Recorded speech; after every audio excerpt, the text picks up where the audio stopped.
Welcome to WPForms, the best WordPress contact form plugin on the market. Today we'd like to talk about our 1.7.7 update, which includes a brand new, powerful feature that we can't wait to share with you, so let's dive right in. We're incredibly excited to introduce a brand new form field to the WPForms arsenal, the layout field. If you've been looking for a quick and easy way to create advanced, sophisticated-looking layouts for your site's forms, we've got you covered.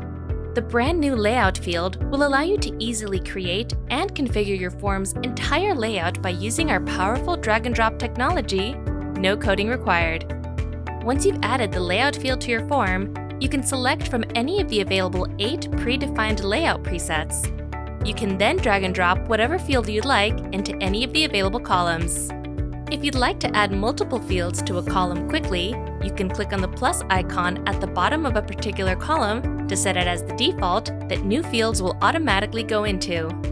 You can either drag and drop or simply click on the field from the menu on the left side to automatically add a field to this particular column.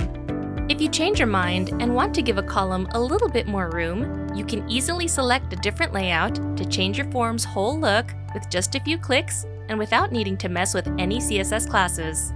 Want to remove a field? Add an existing field? No problem. Simply click on a field and either drag it in or out of the layout field, and you're all set. We love to make complicated things crazy simple, and we're excited to launch our brand new layout field to make creating smarter forms even easier.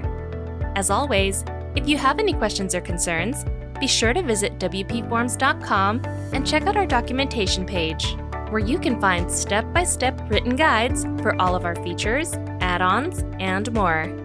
If you need any extra technical help, you can always go to our contact page and reach out to our support team. Thanks for watching, and we'll see you in the next update.